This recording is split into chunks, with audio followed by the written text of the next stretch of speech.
I was born into a Muslim family. My parents were leaders in the mosque, and I met these two Christians at my grad school.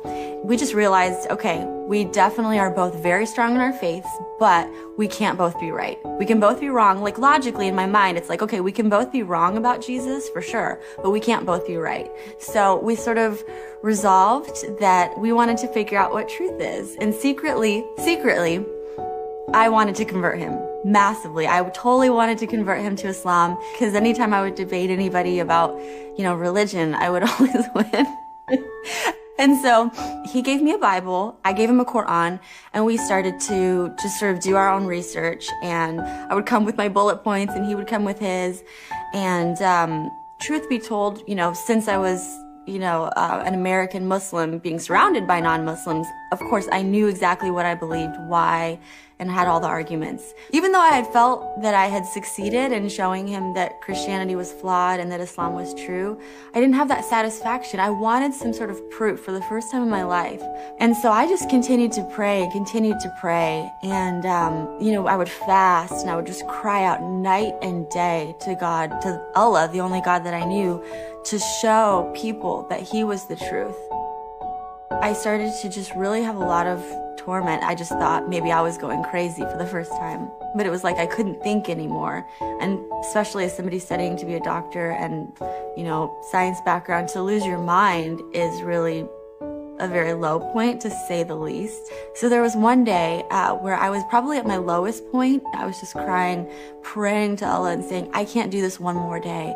And that same day, I got a text message from my friend. He had been praying for me all along, and his church actually had been praying too down south. And his pastor actually had brought had typed up bullet points from the book by Lee Strobel called The Case for Christ.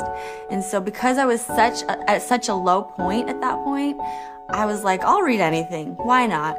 It gave so much significant proof for the historicity of the cross and resurrection. And I started to read the Bible again. I was reading it as though it actually could have happened. And I just remember thinking, oh my gosh, this is beautiful. And then I called somebody that I knew who was a Christian. She said, why don't you just ask Jesus to come into your heart? If you're wondering and curious, you have nothing to lose. And, little did she know, if a Muslim asks Jesus into their heart, it's hell for eternity.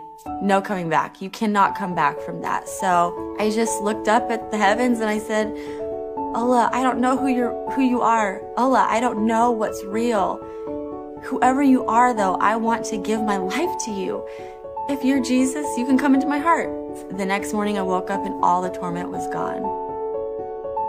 So I thought to myself, okay, logic brain, I'm going to really give this exploration of the Gospels 3 or 4 years of my life, and I'm going to really look into it to see if it's real. I'm going to stay a Muslim, of course. I would never leave Islam, but I just want to give this a chance.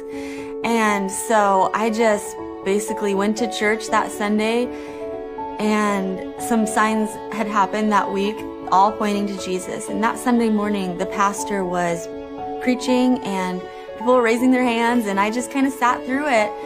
But my heart just wanted to worship. And when the altar call came, we all bowed our heads, and the pastor just said, I feel like there's someone in here that wants to give their life to Jesus, but they don't even know what that means, and they're really scared. And I just said, enough is enough. It's taking me more faith to not believe in Jesus than to believe in him.